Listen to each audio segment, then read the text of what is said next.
Raza looked at his children. They were set to leave for Konoha today. The invasion of AIM would begin a week after their and the other Suna forces' arrival. He watched them with a mixture of pride, worry, and regret. All three had matured after the Chunin exams, and he'd seen fit to promote each. Temari worked on her over-reliance on her war fan. Kankuro got better at operating multiple puppets. Gaara had demonstrated the largest change. No longer was he lost to his own madness, an infliction borne by Raza's choices, the Kazekage lamented. He trained harder, working on his endurance and taijutsu. His sand techniques improved, and he had even started making amends to the villagers. It was not easy to send them to a war zone. He was their leader and truly hadn't treated them as his children, but he had a father's worry all the same. His children needed to be strong, Suna needed to be strong. Everyone needed him to be stronger still. Strong enough to be near heartless to his children, sacrifice his wife and keep Suna afloat with no support from the daimyo. He'd done it for so long, the cold veneer eventually just became what he was. No one liked him and it was arguable, no one truly respected Raza the man. They endured Raza the Kazekage because they had no choice, because no one could lead Suna as he had. He wanted to bridge that gap. He wanted to be a family again, to embrace his children as a father should. They managed to grow closer to each other and he hoped they had space for him. But he may never see them again, there was no guarantee they'd return or that the invasion would be successful. So, why could he only give commands and tell them to do Suna proud? Why couldn't he tell them he was proud and loved them dearly? That he was a cold man because he believed it to be the only way to accomplish anything, to keep his village viable? The loss of his wife, by his own design, only exacerbated his embrace of a facade. Because the guise of the Kazekage had been the only way he'd known how to act for so long, and it couldn't change in a day, on a whim. The trio left, none referring to him as father, but as Kazekage-sama. Perfectly respectful and accurate. That's what he'd been to them, and they may depart from the world thinking he only saw them as weapons and tools, as reflections on Suna's might and potential. The children of a monster, an unfeeling man that would do anything for power. In the quietest parts of his mind, he'd admit his jealousy for Minato Namikaze. He'd ask, why was he so beloved? Didn't he sacrifice his child? Didn't he do all he could to keep Konoha strong? Were they really so different? To Raza's mind, they weren't. And yet, Minato was respected in every nation, every hidden village. Iwa hated him, feared him, but respected him. Raza was just a wielder of a second-tier Kekii Genkai and leader of the weakest of the Big Five, only Kiri's civil war changing the designation. So many burdens, so many decisions. But Suna was recovering, they were gaining their strength and pride back. Just a few more years, and everything would be worth it. A few more years. Orochimaru led Naruto to a secret lagoon Tsunade, and she would visit when they were younger. She relished the opportunity to indulge in a brief respite, one of her major plans had recently come together. Naruto also needed it. Since he'd been informed of his leadership position, and the assassination attempt by that lowly worm, Naruto had been pushing himself harder and harder in his training. His only real breaks were missions, as even if his physical body was resting, he still had clones undertaking some task for him. She could appreciate the diligence, but he'd been nearing a burnout at the exact worst time for one. So, she requested he join her and forbade any training for the rest of the time before the invasion. The timing worked out perfectly. He'd been working so hard, he didn't remember today was his birthday. His teammates and friends were planning something at the recently finished Uzumaki Manor, but she'd have him all to herself before then. She hadn't told her student where they would be going, only that he'd need swimwear. As they made the final leg of their trip, she found it adorable how he tried not to stare, her sheer purple kimono with red accents stopping at the middle of her thigh and showing her curves. Such a gentleman, she'd have to rid him of that once he was older.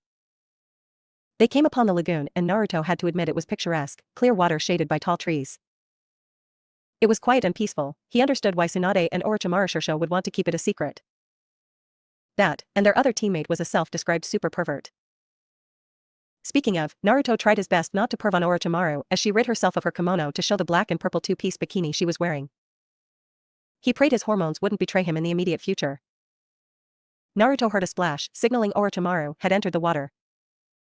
He removed his blue shirt and sandals, leaving only his orange swim trunks. As he prepared to get into the water, he noticed there was no signs of the burns he endured when fighting Deidara. The Mad Bomber and Sasori of the Red Sands attacked his and Team 7 as they were returning from their mission in the Land of Snow. It was Kakashi's keen senses that allowed them to avoid the initial ambush, but they couldn't escape the fight. Both teams of Konoha Nin were able to avoid the initial blast thanks to Kakashi. He'd been alerted to 2 upcoming presences, his senses as sharp as any in Izuku's. Both teams tensed, but not for the same reasons. Team Kurenai had trained and planned in order to take out any pair of Akatsuki members, all but the leader and his angel. Orochimaru made it clear retreat and avoidance was the only tactic for them. None of their plans accounted for an additional team, it could make things easier or harder. Kakashi knew who those 2 were, knew how significant a threat even one could be. Fighting them and protecting his comrades would be near impossible, especially as he was going to tell his team something they weren't going to like. Team, you need to stay back, these 2 are beyond you. No arguments, he snapped before Sasuke and Kiba could levy their complaints. He understood not wanting to be sidelined, but this wasn't going to be the kind of fight that allowed for mistakes. One wrong move meant death. You ruined my art, Deidara said from the sky, riding a clay owl. No need for all the talk, let's just grab the fox and go. Sasori said having arrived on the clearing. They'd chosen well, no trees or cover anywhere near. 2 long-distance fighters, one with aerial superiority. Kakashi immediately uncovered his Sharingan as Naruto created 20 shadow clones. 10 of the clones, along with the original and Shikamaru dashed towards Sasori, leaving the rest with Kurenai, Shino, and Kakashi. Rasengan, one of the clones roared as it pounced on Sasori. It hit the puppeteer's shell, but was taken out by its tail at the same time. Now the real Sasori was revealed. Naruto thought the man-turned puppet looked smug as he retrieved a storage scroll and unsealed a new puppet. The Sandaime Kazekage, just as Orochimaru said he'd go for. She fought with and against Sasori and said the man had a pattern of escalation. Because of that, there was opportunity for weaker but forewarned combatants to take him out if they planned well and kept sharp. The puppet charged toward Naruto and Shikamaru at great speed, but the Uzumaki met its charge with one of his own, blade drawn. He blocked the poison blade of the Kazekage puppet and performed a replacement with a clone when Sasori unleashed the dozens of hands sealed within the Kazekage's arm. The arms continued toward the real Naruto, but several of the shadow clones were ready. Wind style, crescent blade barrage. The futon jutsu performed by expelling sharp wind blades from the mouth in successive fashion.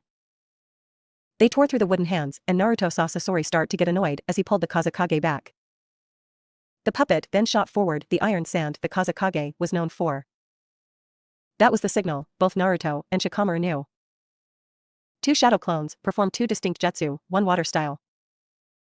Torrent blast, a Suiton jutsu that forms and compresses water chakra in the stomach before expelling it with enough force to break bone and render one unconscious. The second performed lightning style, focused bolt, a right-ton jutsu that concentrates the chakra at the tips of the index finger before emitting a thin, concentrated burst of lightning toward a target. The 2 jutsu combined and hit the oncoming iron sand, momentarily disrupting Sasori's magnetic control. The real Naruto was busy preparing his own jutsu. He could have gone with several alternatives, but this just had the dual purposes of destroying the puppet and distracting Sasori. Lava style, burning geyser. Molten rock shot up beneath the Kazekage puppet, the intense heat destroying it. Just for the briefest of moments Sasori displayed his shock. They hadn't known that Jinchuriki had a bloodline, having no reports of him using that type of jutsu. Sasori attempted to retrieve more scrolls, but found he couldn't move. Multiple string light formation, multiple clones that had surrounded Sasori said. Their chakra capacity, making sure even the S-rank ninja couldn't simply overpower them. Ninja art, shadow sewing jutsu, Shikamaru muttered and sent several shadow threads towards Sasori's chakra core, piercing it multiple times. The former Suna ninja was no more. Naruto looked across the clearing. Deidara was down and Shino was approaching him with a chakra suppression tag. Naruto watched as the blonde bomber had a grin, something so wrong, given the circumstance. He was already molding chakra when he performed the replacement with Shino, the water style. Gummy wall was thrown up, but not in nearly enough time. The explosion rocked the clearing, burning Naruto and knocking him out, along with his clones. As he was passed out, Naruto got memories of the fight. His clone informed Kakashi of Deidara's weakness for lightning as they watched the Iwa Nin take to the skies. Suddenly, Deidara started hurtling toward the ground. Another clone realized it was Kurenai-sensei. Due to his hatred for Itachi, the blonde had been developing a resistance to optical genjutsu, but Kurenai-sensei was a master of the art and focused on the other senses. Like the inner ear, which affected balance.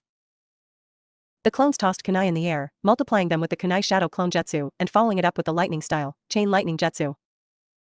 Kakashi must have taken his eyes off Deidara for a moment, which is why he missed the swap with the clone. When Naruto returned to consciousness, everything hurt. He could tell he was healing, but the burns were unpleasant and he felt like he may have broken or fractured ribs. Being clutched, tightly, by the talons of some clay bird was not helping matters. He was high up, extremely high up. This was not an ideal scenario, and he had to play things just right so he could survive. Naruto ran through what he could do. He could move his hands, but too much movement would alert Deidara. He needed to end this as fast as possible. He could see his team trailing behind him and hoped they were close enough to catch him. Slowly, gently, and ignoring the pain, Naruto performed the hand sign for creating a Fuin Bunshin and had it appear right beside Deidara. The original Naruto immediately summoned a kunai, ran lightning chakra through it and stabbed it into the bird, causing it to falter and release him. The Fuin clone managed to apply the chakra suppression seal, so both ninja were falling helplessly through the sky. Naruto passed out before hit the ground. He was told Kakashi caught him before he could hit the ground. A face full of water brought Naruto out of his thoughts as he sputtered in reaction. The laughter of his sensei filled his ears. He used his shirt to wipe his face, before looking at his attacker, questioningly. Kukuku, you were thinking too hard. The point of this is to relax. Or am I not good company, Naruto-kun? No, that's not it, you are.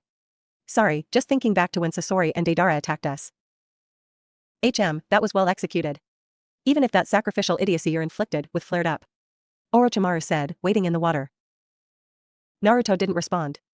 The fight may have looked easy, Kiba sure seemed to believe so, but given their copious amount of information, the team's abilities and the planning abilities of Inara and Aburame, there were just too many contingencies in place not to overwhelm an enemy that didn't expect you to be much a threat. Naruto finally entered the water, glad it was relatively warm. Orochimaru turned her back as Naruto adopted a mischievous smile. She splashed him, that was a declaration of war. If he didn't retaliate she couldn't really respect him, he reasoned. What he was about to do was because of her, she was sorta asking for it. He immediately became uncomfortable with that line of thought but persisted to execute his revenge. Naruto cupped his hands together, leaving a narrow space between. Channeling some Suiton chakra into his hands, he forced a low-powered and tiny stream of chakra through the opening, dousing the back of Orochimaru's head. She swiftly turned to her apprentice and saw him whistling while looking everywhere but at her. She smiled. So, you want to challenge the snake Sannin? She spoke with false menace. I'm sorry, what do you mean, Shursho? Naruto hamming up his innocent act, but a smile kept appearing on his face, a sign of his guilt. Oh, my apprentice has grown arrogant. Do you think you're the only one to master all 5 nature types? Of course not, Orochimaru-sama. I just did it before adolescence is all. He said innocently, but a hint of smugness laced his words. He had to swim out of the way of oncoming water wave. And several more after that. Kukuku, is retreating all you can do? I thought you had more fight than that. How disappointed Orochimaru was interrupted as she felt pulled underwater. Once submerged, she saw it was a localized whirlpool that drug her under. It dissipated and she was free to move once more. Orochimaru cut through the water at impossible speeds, startling Naruto. She almost got him, attempting to grab him underwater, but Naruto used his chakra to submerge him further and then created more distance from his mentor. Undaunted, Orochimaru continued her chase, Naruto managing to narrowly avoid her several times. However, eventually his luck ran out and he was in the snake Sannin's embrace. Nowhere to run, she whispered in his ear, sending a thrill to his core. Can we talk about this? About you attacking your dear teacher from behind? I was framed. We're alone. That's what they want you to think. Oh, really? And who is this they? Orochimaru didn't get a verbal response, instead she felt Naruto grab onto her and go underwater once again. She didn't know what to make of her student's newfound assertiveness until she saw a most displeasing vision. Conan, hovering above them, and if she were here, it was more than likely Pain was here as well. This wasn't good. She watched as Naruto made dozens of clones, and each began weaving hand signs. Water style, water lance was the jutsu being performed and several pressurized jets of water launched into the sky, but Aim's angel avoiding them deftly. That was not unexpected as the clones continued to weave hand signs, those jets became inky black clouds that rained oil on the paper ninjutsu user. Water style, Onyx Rain. The manipulation is similar to the Nidame's water style, Bite of the explosive water dragon, in that requires a secondary manipulation of a pre-existing Suiton jutsu. One Naruto emerges from the water, his hands forming the tiger seal, and then waves of fire spew from his mouth. Fire style, Sea of Flames requires the user to store air in his cheeks and expel the chakra from there so it is possible to inhale and continue the process. As the flow can be slightly uneven, it gives the look of waves. Unexpectedly, a chubby orange-haired ninja with piercings throughout his face stood in front of the fire jutsu and absorbed it. The well-fed Nin was taken off guard when the Kusanagi emerged from underwater, even piercing the Naruto in front of him before going through his head. The body collapsed and the clone dispelled into a cloud of smoke. Konan was now on the shore, her paper jutsu ineffective with her covered in oil, at least for the time being. 5 more bodies now appear on the water. Naruto Uzumaki, come with me, and I may spare the traitor. The one with spiky orange hair said. The response was a numerous amount of tentacles attempting to entrap each of the ninja present. They all took to the air to avoid them, leaving them vulnerable. Several hidden shadow snakes break through the water's barrier and wrap around the multi-faced shinobi, intending to pull him down. Instead, the snakes are severed by his bladed tail and the remaining bodies are grasped by his hands. He gave a powerful pull and Orochimaru was now on the surface. As the Azure Path pulled Orochimaru up, the long-haired human path was closing the distance intent on taking the soul of the snake summoner. It arrived before she could react, hand around her throat, but when the ninjendo technique was activated, Orochimaru turned into mud. The human path didn't have time to consider its folly as its feet were encased in ice and a kunai with an exploding tag appeared in front of it, going off without leaving it any chance of escape. 2 bodies were down, and while not angered, Pain was not amused. Both Orochimaru and Naruto were running out of air, they'd have to go to the surface soon. They were outnumbered and Orochimaru was quickly putting together these bodies may have some shared abilities, given the Rinnegan each wielded. She had little in the way of information, outside of Pain being able to repel anything that came near him. It wasn't good, but she could turn things around, she had to. The Deva Path watched as 2 olive-green snakes, of impressive size, came from below. One headed toward the animal path, another toward the Azure Path. Almighty pushed, the path spoke and the large summons were forced back, hitting several trees, before dispelling. Running out of air and options, Orochimaru and Naruto came to the surface, each behind one of the paths, swords drawn. She chose the animal path, Naruto chose the Azure Path. The Azure Path's tail pierced Naruto before his sword could make contact, which resulted in smoke, the animal path deflecting the Kusanagi but not able to avoid the follow-up strike, decapitating it. Every Naruto left underwater came to the surface and began attacking. Most of the remaining clones were dispelled by the Asura Path's projectiles and multi-arm attacks. The real Naruto tried to cut the Deva Path, even managing to cleave into the chakra rod the path generated, but he was too slow to avoid the next one. As he took a stab to his right leg before being kicked in his midsection, flying away due to the force. The Azure Path was now engaging with Orochimaru directly, her Kusanagi doing well but not managing to put the path down. Without warning, she was stabbed in the back at the near her left shoulder and stabbed in the stomach. She hit the water, barely managing enough chakra to stay on the surface, before she was kicked in the face by the Azure Path hard enough to make her flip to her back. She looked to see the 3 bodies Naruto and she had managed to defeat had returned. Naruto saw one of the paths collecting the bodies and then throwing them into a thing before they returned fully healed. They were in trouble. He didn't have much time to think, creating a whirlpool, much more powerful than he had earlier. Orochimaru sunk to the bottom, taking advantage of the delayed death strike. Naruto summoned dozens of clones again and performed the ninja art, smokescreen jutsu. Naruto sent a clone underwater to get Orochimaru, removing the rods from her body as the real Naruto did the same to his own. The Deva Path was not bothered by the smokescreen, activating his jutsu once again he blew it away and from the sounds of it multiple clones as he heard them poof. When the smokescreen cleared he saw the Jinchuriki and his master, both on their last legs. The surroundings were quiet, only the sounds of the birds chirping filled the area. The paths watched as the injured pair returned to their feet and made a desperate charge, but the damage had taken its toll. Both were stabbed multiple times, but still alive. The Deva Path activated his universal pull technique and Orochimaru helplessly flew toward him. With grim satisfaction, the Azure Path plunged a chakra rod into her heart, killing the turncoat. Her final punishment for thinking she could defy God wouldn't be her death, but knowing she failed to protect the motivation for her treachery, the Jinchuriki would die regardless. The disruption from the rod caused a shift in reality, and all the paths saw it wasn't Orochimaru they killed, but the Naraka Path. They all performed the Jinjutsu dispel technique, but felt it try to be cast again. It was confusing, nothing was around to cast it. Nothing but. Almighty push, the Deva Path yelled and expended a good deal of chakra to focus his attack. Soon he heard numerous poofs, but the end of the birds chirping. It was an auditory Jinjutsu, and given the amount of clones, the paths reasoned it likely came from the Uzumaki. They had no information on him wielding any Jinjutsu of note, and the lapse in intel had come with a cost. The rest of the paths were fed up, mimicking the real Nagato's emotional state.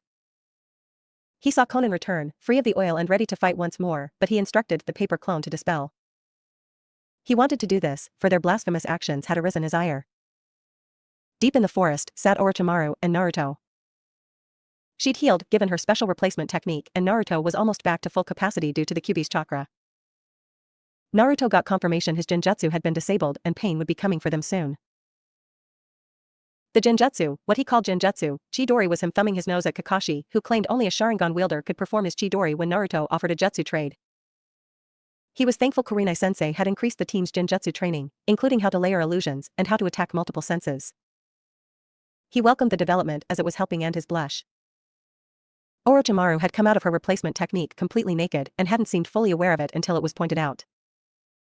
The Sannin made a mental note to include some seduction training so he wouldn't fall apart at the sight of a naked woman. Sure, they ended my genjutsu. Were they fooled long enough to take one of them out? Yeah, the one that healed the others, but it pissed them off, so there's that. We need to increase our numbers and buy time. I know you hate it, but use the dash. Edo-tensei? No, I'm totally fine with it. Naruto created 2 young release, shadow clones with control seals implanted in them and retrieved the DNA samples he had. He performed the jutsu just as Orochimaru was doing the same. 2 caskets emerged, while Naruto's clones just transformed into his 2 revived nin. When the techniques were done, Deidara and Kisame stood beside the Shodai and the Nidaime Hokage. Naruto gave Deidara some of the special clay the missing ninja died with and gave Kisame Samehada, and the 2 took off, one in the air and one on the ground. The first 2 Hokage simply looked at Orochimaru and he in bemusement. You should have never created that jutsu, brother. I shouldn't have done a lot of things, but it's too late to change that. You, Uzumaki, why am I here? Tobirama said, having sensed the boy's lineage through his chakra. He was clearly an Uzumaki and also a Jinchuriki. Okay, quick rundown, there is this organization hunting down Jinchuriki like myself. Side note, we're all pretty much treated like total shit, so thanks for that, Hashirama-sama.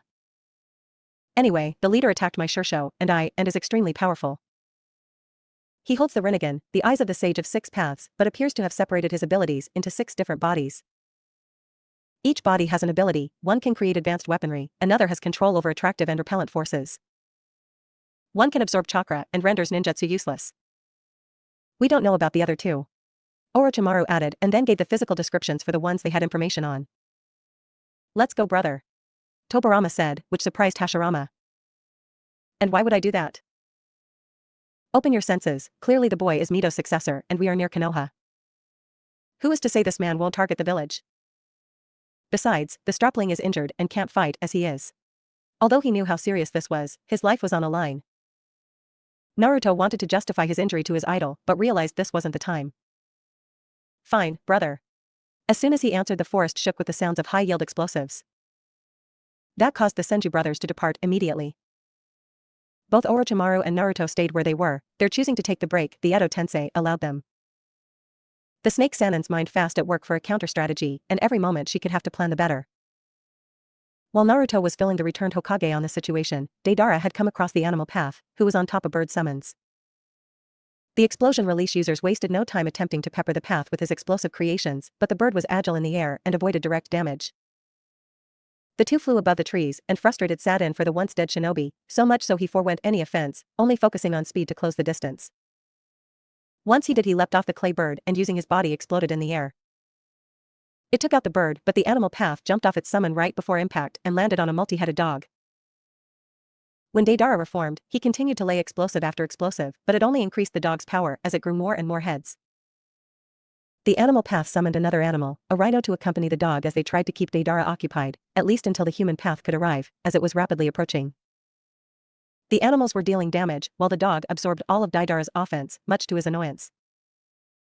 The bomb enthusiast started to flood the area with his C4 explosives, and watched as not even the dog summons could handle it.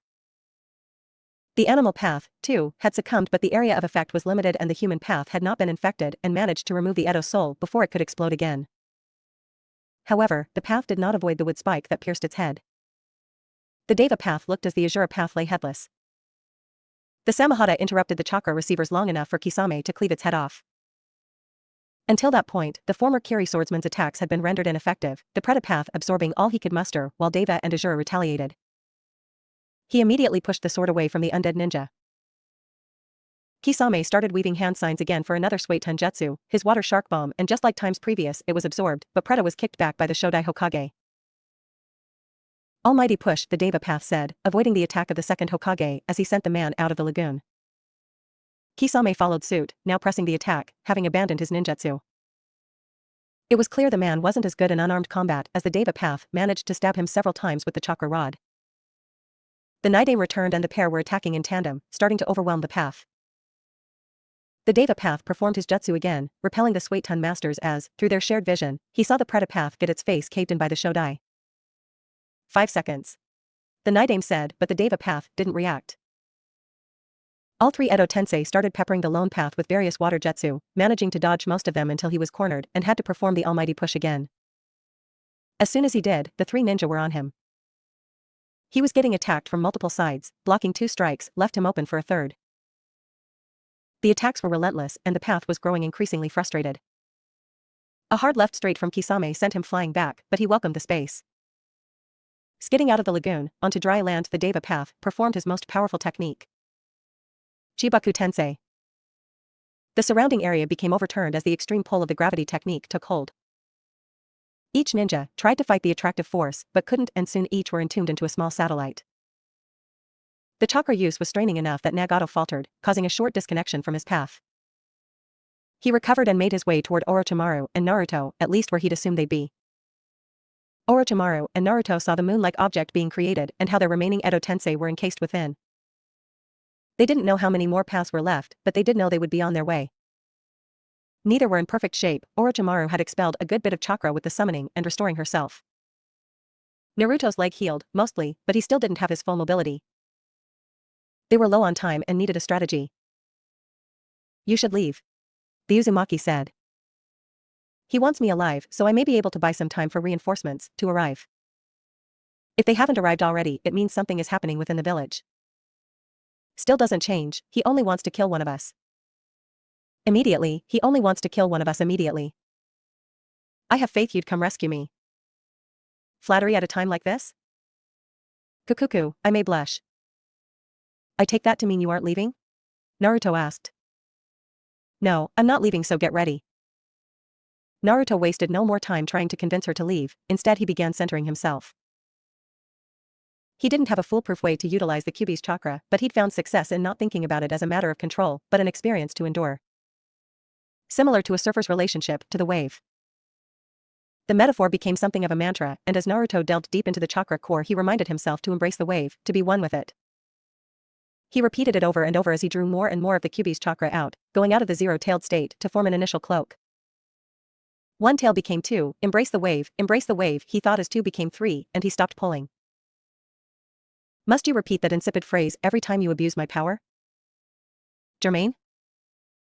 You know, good damn well, my name is not Jermaine. I'm kinda busy here, and if you'd just tell me your name I wouldn't have to guess, Jiro. The Kyuubi scoffed and said nothing more, ending the conversation just in time for the Deva Path to arrive, alone.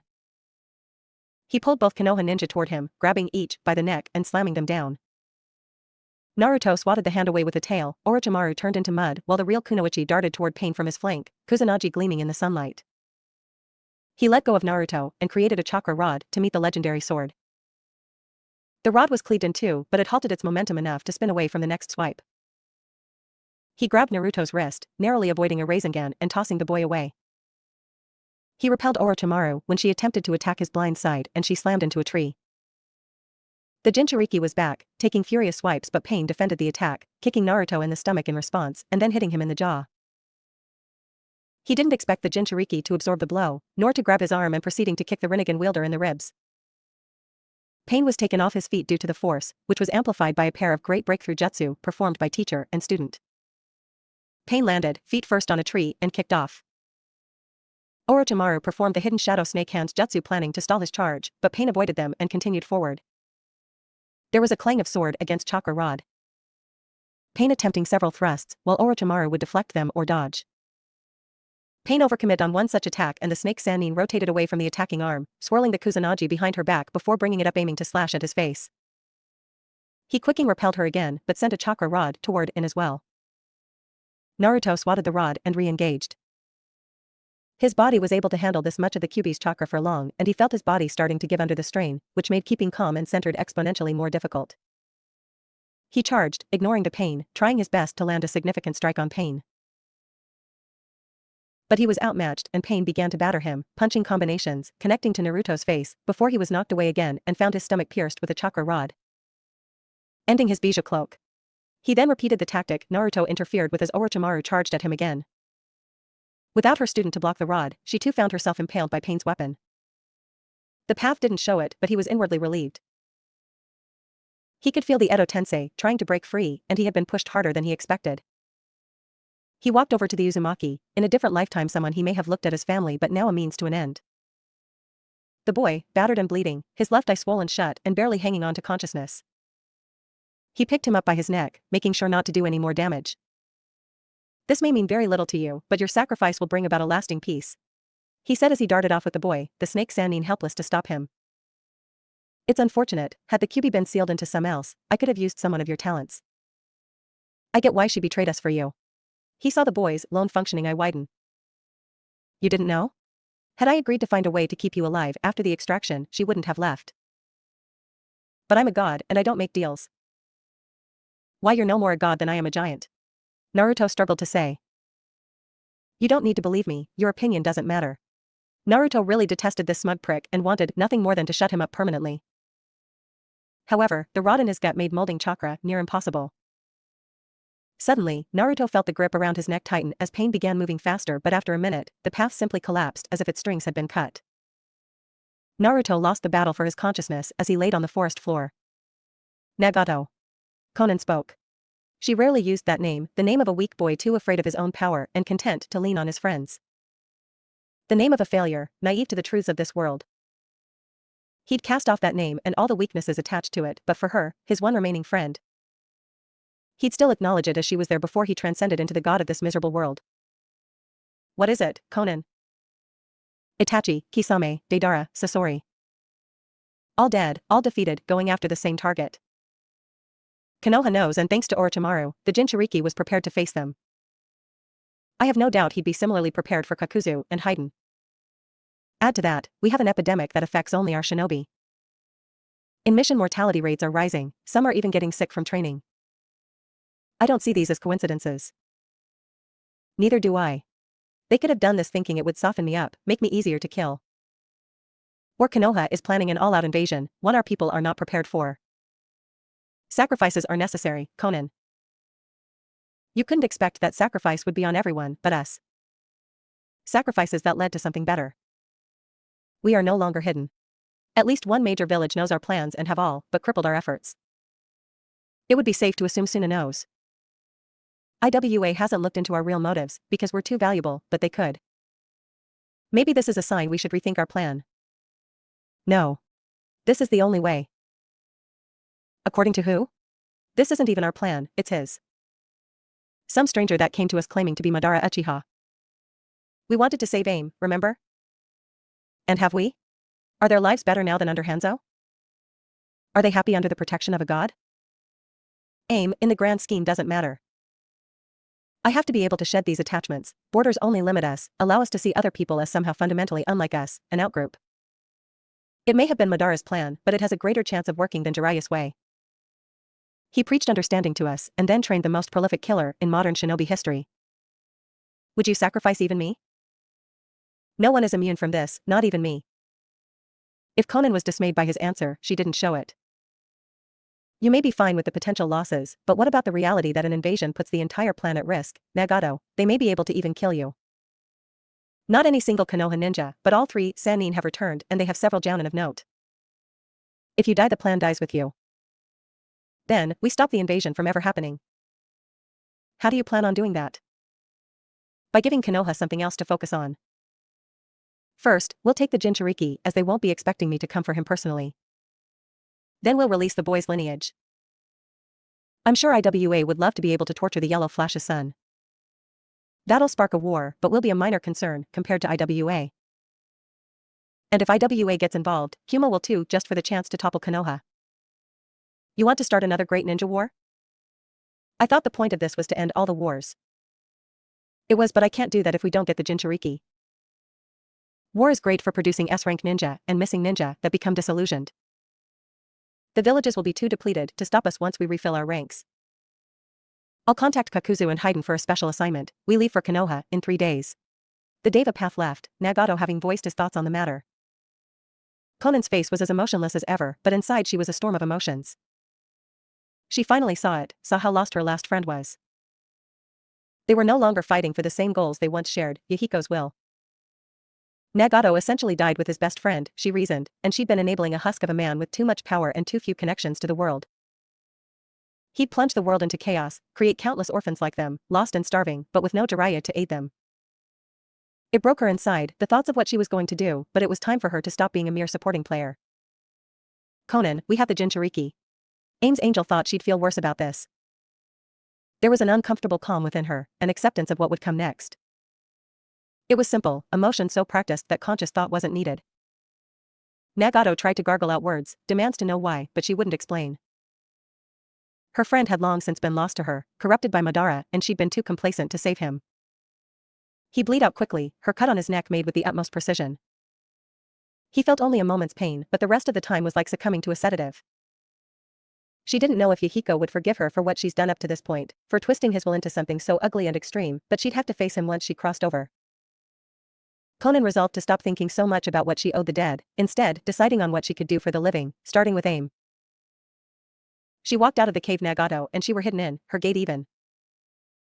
The light shining from the entrance felt like a heavy-handed metaphor, but she could appreciate it all the same. She had to destroy the Akatsuki to receive her new dawn. She continued out of the cave and greeted the party waiting for her, one of her conditions for aiding Konoha. Sensei. She was wrapped up in a bear hug almost before the word left her mouth. Jiraiya was something of a rolling stone, but Conan can feel he still cared. He was grieving the loss of another student. Unfortunately, there wasn't time to indulge. He'd have to put on a brave face and continue on. But for the briefest moment, teacher and student could mourn. After the hug ended, Jiraiya returned to Nagato and sealed his body in a scroll, then led Conan to Konoha and then to the Hokage's tower. Hiruzen was awaiting her, alone. Jiraiya was excused and the two village leaders were left to settle matters between them. Conan-san. Sarutobi-san. Before we begin, I must express my deepest gratitude. When I received your message, I was unsure if it could be believed, but I am grateful it was true. Jiraiya informed me about your shared history, so I know words can't articulate the depths of your sacrifice, but I hope we can build something so this never happens again. I accept your words, but make no mistake, I hate Konoha. Because of Konoha, my friends are dead. Because Danzo Shimura convinced Hanzo we were planning a coup, Yahiko lost his life and Nagato lost his way. I don't know if you ordered Danzo to act or simply didn't know, but that means you are either as vile as he was or negligent. I want no alliance with you, only to avoid needless death. A ceasefire, a treaty, call it what you wish, but I will not be involved with Konoha once I leave. Conan was taking a bold stance, but if Konoha attacked AIM after Akatsuki ceased to exist, the other major villages not allied with them will assume the leaf is escalating towards some goal and will respond in kind. Sarutobi would simply damn himself to the violence he claims to not want. It also felt cathartic to tell this man about the mad dog he failed to control and the damage his actions, or inactions, inflicted on people. Hiruzen's facial expression didn't change, but he suspects this occurred around the time Danzo attempted to assassinate him, likely expecting Hanzo to help. He really was negligent, a fool that wanted to see the best in his former friend, to believe Danzo meant well, acted only in the interests of Konoha. The truth was both men lied to themselves, and Danzo created an enemy that could have done an untold amount of damage had things been different. This was just another sign he shouldn't be in this chair, he wasn't fit to lead any further. I understand your position, and if there is nothing else, let's us begin. At the recently constructed Uzumaki Manor, several Konoha shinobi busy themselves preparing for a birthday party. Tayuya was handling the music. Karen, Hinata, and Ino were setting up the food. Shizune had organized the presents. Tsunade was supervising, which translated into drinking, petting Taunton, and making the occasional suggestion on decorations. Team Kurenai, along with Asuma, just returned with the cake. It was a round two-tier citrus cake with passion fruit filling and vanilla icing. The cake was decorated simply, blue frosting with orange spirals on top and a happy birthday, Naruto written on the cake board. Troublesome. Shikamaru spoke with seemingly zero prompting. Everyone, excluding Shino, turned to look at the Nara. He met their questioning looks and sighed. I get this sense when Naruto is being uniquely troublesome. It just went off. Multiple parties had looks of disbelief while Tsunade cackled. However, Shikamaru's words soon proved to be prophetic. Karen gasped and started shaking, muttering about multiple chakra signatures headed toward Orochimaru and Naruto. All in attendance charged towards the door but were sequestered by an ANBU agent, being ordered to stay in the residence. Tsunade could have overruled the agent, a purple-haired woman in a cat mask, but the agent informed the future Hokage that Sandaime-sama was aware of the situation and had a plan in action. All preparation for the party stopped as Karen utilized her sensory abilities to relay what little information she could. It was near impossible to remain at the new Uzumaki compound as she mentioned how Naruto and Orochimaru's chakra signature fluctuated often as if disrupted or they were seriously injured. As more of the fight unfolded, Karen understood less and less. The atmosphere was tense, especially when Karen informed the party one final enemy managed to incapacitate Orochimaru and flee with Naruto, but relief filled the room when she said the signature disappeared. Similar to the five before it and left Naruto. At that point, Tsunade made the decision to no longer wait. It was clear her friend and surrogate nephew needed help. She allowed Shizune, Karen, and the rest of Team Kurenai to follow her, backing the stationed ANBU down. The pace they traveled increased when they witnessed the moon-like sphere was pierced and then decimated by wood constructs until three figures descended from the wreckage. The party discovered Orochimaru first. She'd taken the rod out but hadn't had the chakra to heal her injuries. Karen ran toward his mistress and offered her arm, frowning just slightly at being bitten, but it worked and the snake Sannin was healed. Once she was able to move, the Konoha ninja moved on to Naruto's location. What happened, Orochi? We were attacked by the Akatsuki leader. What about you? What delayed your response? We were told by an ANBU that Sensei had something in the works and not to interfere. But once Karen sensed you were injured and Naruto was being abducted, we figured the plan went pear-shaped and came running. Orochimaru said nothing in response. She concluded that if Hiruzen did have a plan, he hoped that she would be killed before it took effect, while he could claim innocence. It wasn't the worst plan in the world, but it rested on a very large assumption that Pain wouldn't grow frustrated and kill Naruto, figuring catching the actual Kyuubi would be easier once it were formed. If he didn't have a method of breaking the seal in the first place. She would pay him back, but she needed to see her apprentice before anything. The group arrived to see two men standing over Naruto, one kneeling. Tsunade gasped in disbelief, while the others cautiously approached. The slug Sannin turned to her friend and watched her shrug in a familiar gesture anytime Orochi crossed the line. She resolved to have a talk with her, but it could wait. Tsunade continued over to Naruto and saw her grandfather healing a stab wound. He still had a swollen cheek and right eye as well as bruising around his neck. She didn't speak to her departed family members, instead choosing to heal the damage that hadn't been seen to. In no time Naruto started to stir. The swelling had gone down significantly and the bruising was gone. He awoke a smiling Shoidai and Tsunade. Abaken? Yeah, it's me. How are you feeling? Like I lost a fight. Is Orochimaru okay? I'm fine, his mentor spoke, having made her way to the group once she saw Naruto waking up. What happened? He just collapsed for no reason. I don't know. Orochimaru answered. So, Tsunade, you became a medic? Tobirama asked and Hashirama lit up. This is little Tsuna? My, you've grown so beautiful. Thank you, grandfather. The grandfather and daughter continued to speak as Tobirama paid attention to the male Uzumaki, having noted there was one more keeping her distance. He watched the boy activate a storage seal, after he'd released the reanimation which dispelled in a cloud of smoke, on his wrist, resealing the samahata and retrieving a small rag. He then began to draw a small orb of water from the atmosphere, a method startling similar to Tobirama's own, the former Hokage noted. As a final surprise he saw the boy freeze the orb, making it solid ice, and wrapping it in the rag to use as a cold compress.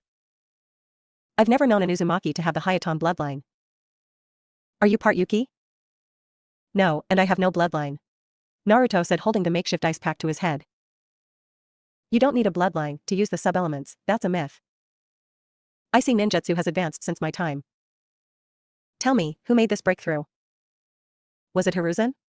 Tobirama watched the boy's face adopt a vicious scowl at the mention of his student. Time permitting, he would get to the bottom of that.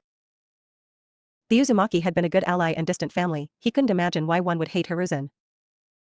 No one taught me, I figured it out on my own. Interesting.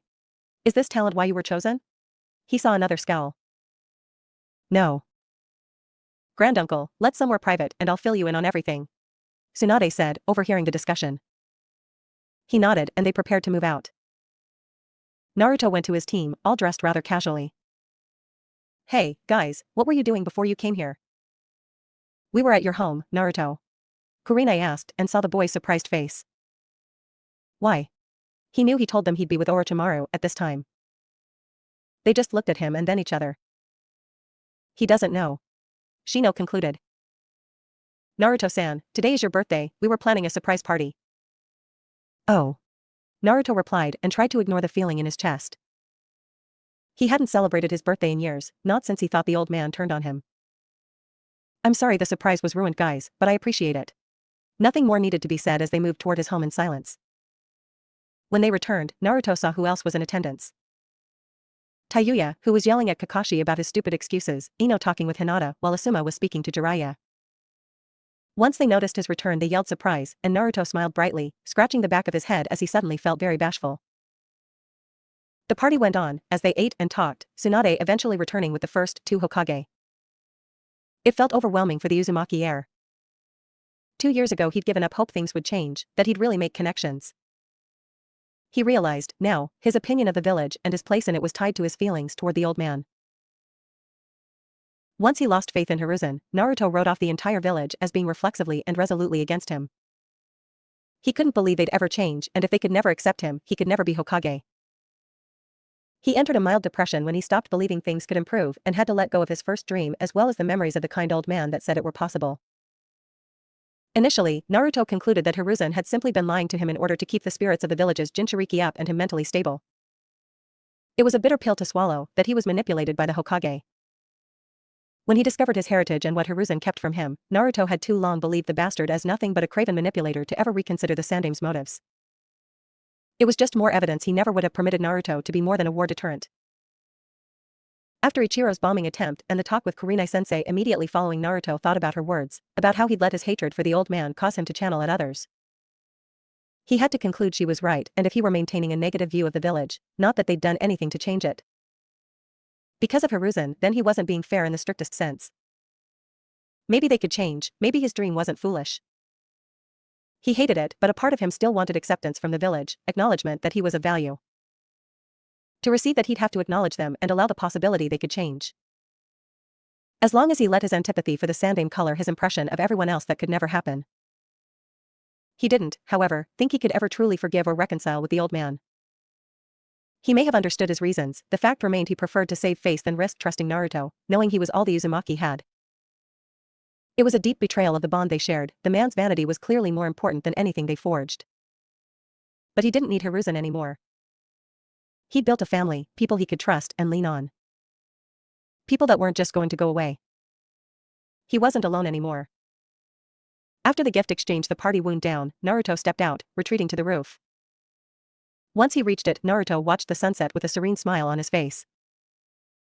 It had been an emotionally draining day, but one of his better birthdays, if not the best save for the near-death experience. The air was starting to cool, as was common for the fall, but it felt nice. Soon, Naruto was joined by another party, the Naidame Hokage.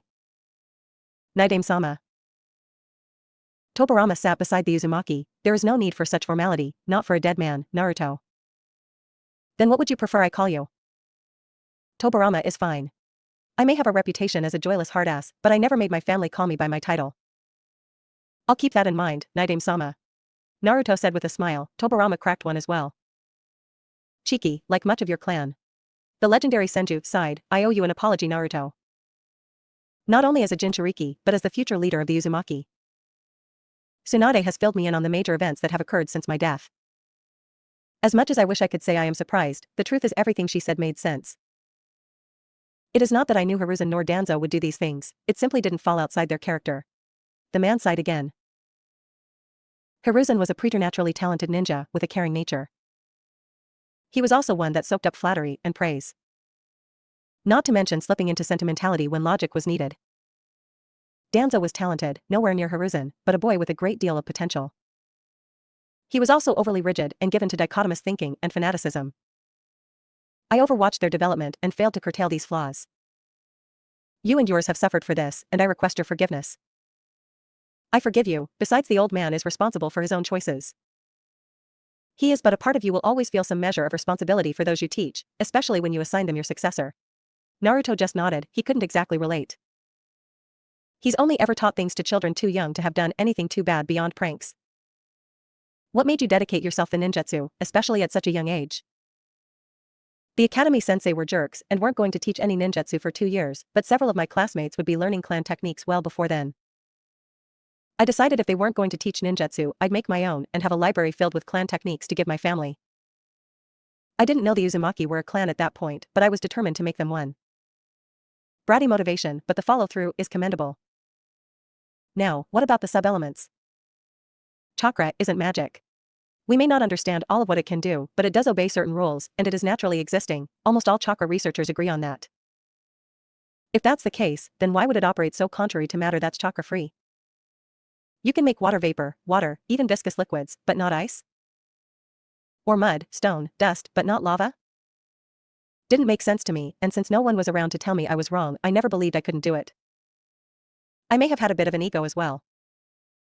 So, the dual elements required for the sub-elements isn't true?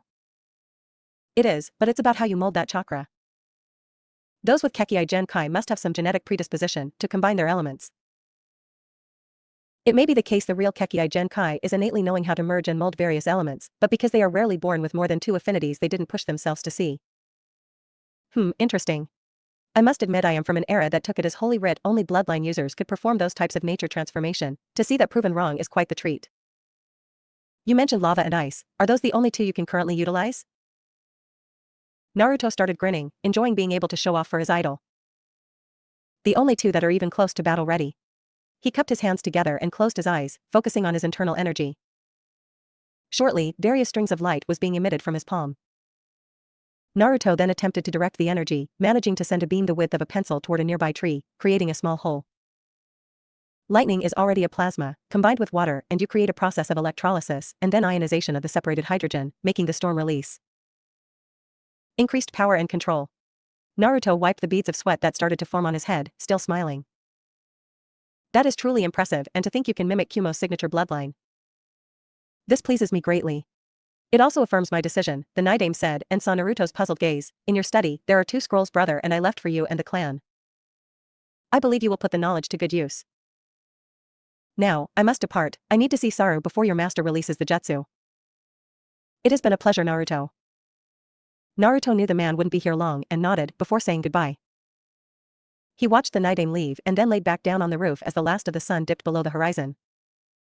Even with the abduction attempt, Naruto had to consider this the best birthday ever. Kukuku, it appears my apprentice has been keeping secrets from me. Naruto didn't jump when Orochimaru made her presence known. He'd gotten used to her sneaking up on him. She sat beside him, now dressed in a red kimono. I can't reveal everything to my rival. Naruto replied, cheekily. Now you're learning. It, unfortunately, may be your final lesson. Naruto looked at her in confusion. Your apprenticeship was to last up to the invasion. I assume the invasion has been cancelled and there is no way Sarutobi will allow our arrangement to continue. Naruto frowned at that, knowing it was true. What happens now? Jiraiya will likely push for you to go on a training trip with him, and I think you should go. I would not have expected that. Naruto admitted. And I don't blame you. I may not have much use for Jiraiya, but he isn't completely worthless. Naruto chuckled, considering that high praise. A part of him was reluctant to go. He didn't want to leave his family and friends so soon after having made those connections. He didn't want to leave his team. He was sure he still had much to learn from Kurenai-sensei. Shika would get lazy if he weren't here to motivate him, and Shino would get all quiet and reserved. They made each other better, so to leave to focus solely on his development felt selfish. However, Naruto did want to get to know his godfather. Jiraiya hadn't been in the village much, and a training trip would provide ample time to build a relationship. He could also learn more about his father. Also, even if he only provided a sparring partner. Training with Jiraiya would have to get him stronger, as he had no illusion he could defeat any of the Sannin without the aid of his teammates and weeks of planning. It still sucked that he wouldn't learn under Orochimaru anymore. Someone that had supported him for longer than he initially knew, but if even she were recommending he do this, he couldn't deny the wisdom of the move. I guess it makes sense. Sucks, I can't just keep learning with you. Kukuku, I'm not going anywhere. This is just the end of one phase of our relationship. Rig dash. I don't just allow anyone to see me naked and live to tell about it. She watched as the boy started to blush and scratch the back of his head. Kukuku, should I take it as a compliment that managed to stand out during a life and death battle? Such a little charmer. Since you aren't my Shursho anymore, I can get you back, for all your teasing, Tebeo. Oh, really? The snake Sannin moved closer, now whispering in the Uzumaki's ear. Then I may just have to escalate before you can. She then kissed him on the cheek and laughed as his entire face reddened. Good night, Naruto-kun, she said, between laughs, not giving her student a chance to respond. Naruto took a few moments to compose himself before returning inside. The blush was gone, so he was confident there were no witnesses to anything he'd done on the roof. He returned to the living room to see Shino and Shika seemingly in a heated debate. He was a little concerned as the two never argue. Guys, what's wrong? Oh, Naruto-san, maybe you can help us resolve this. Troublesome, I agree, we may need your input. Sure, what's wrong? Well, I was telling Shino if I got beat up in front of a girl I liked, I'd probably want to die from embarrassment. Whereas I believe I'd simply want to renounce my name and title while I went into hiding, from the shame.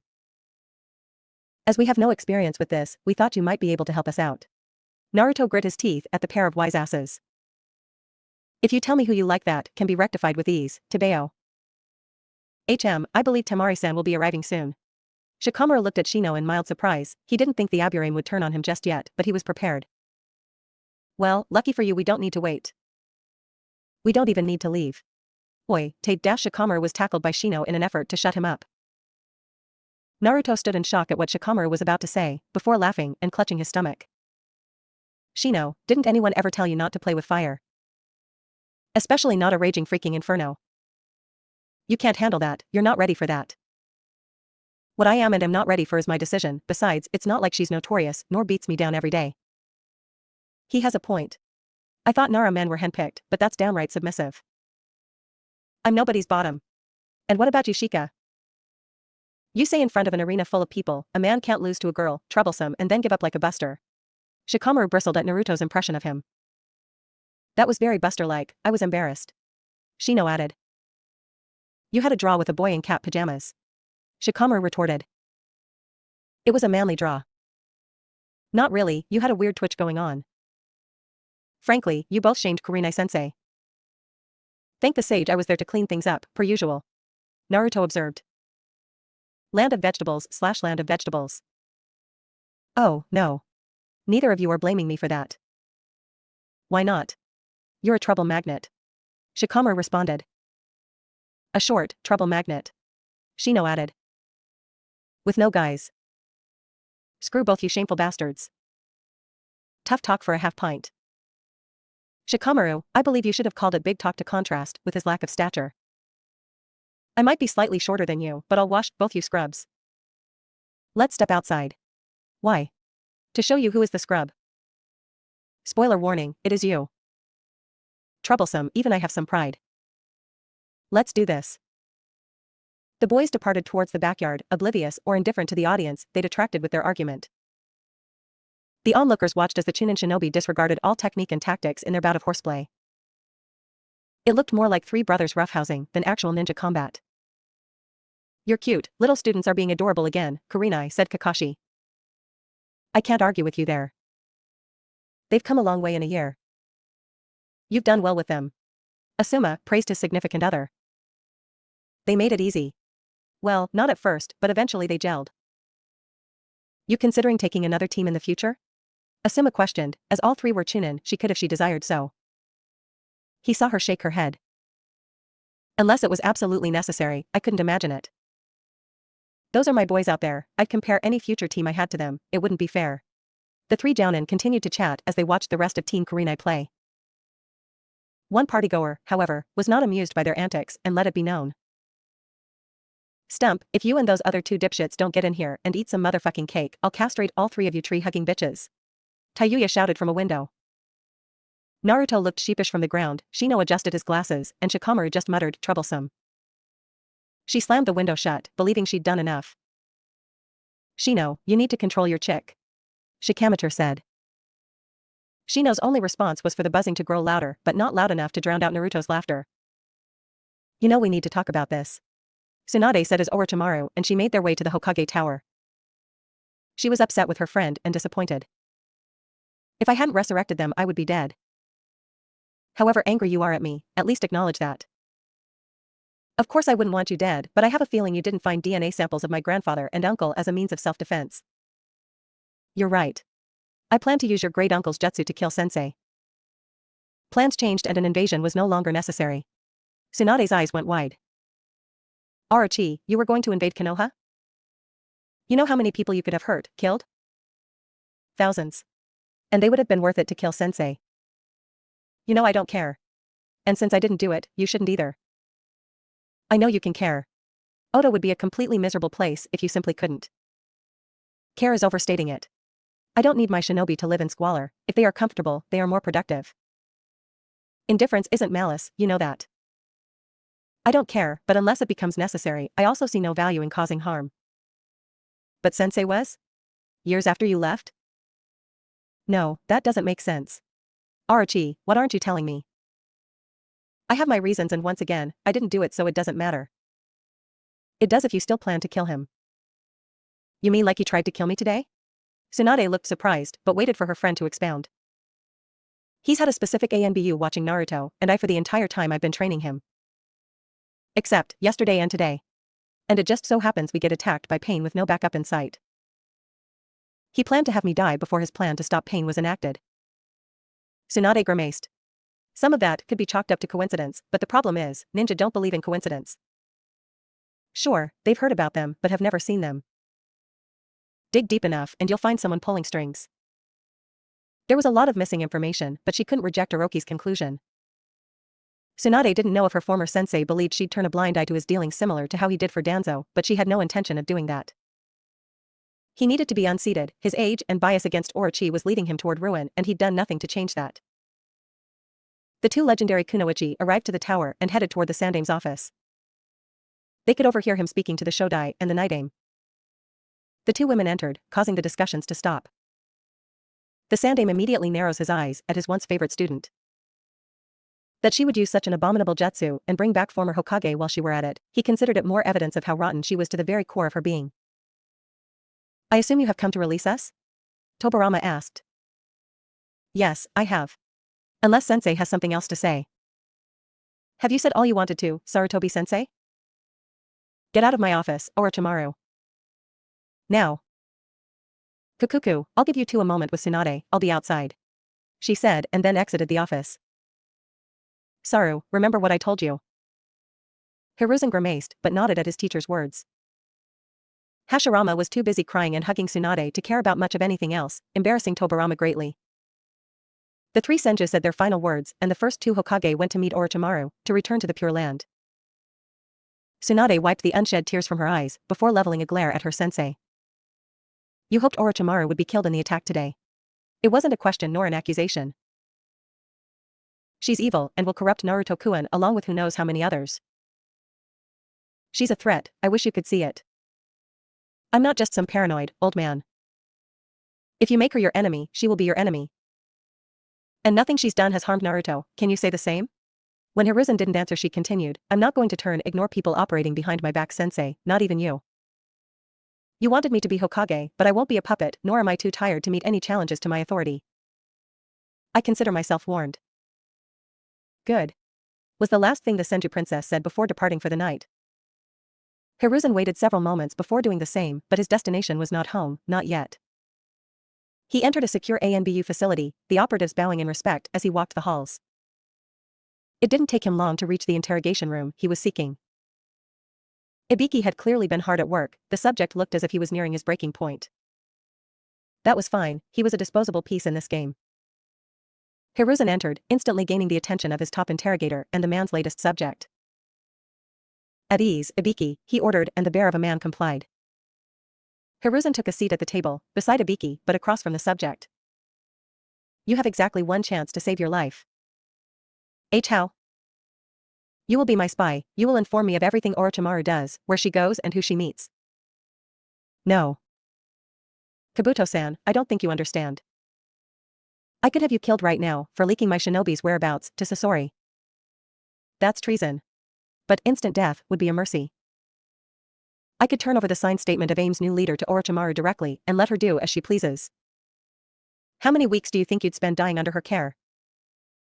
Kabuto paled as a great deal of fear entered his eyes. Orochimaru would make him suffer for as long as she could.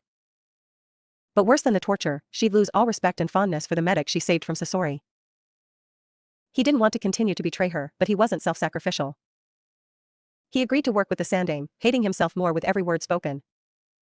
Hiruzen, by no means, trusted the boy. If he provided good intel, then it would be a plus, but if he faltered or attempted to obfuscate for Orochimaru, Hiruzen would show her the confession and plant a seed of mistrust in her other assets.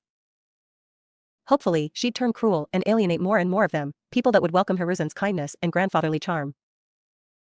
Kabuto may not be enough to take her down, but he'd be a start, the tipping point to her downfall.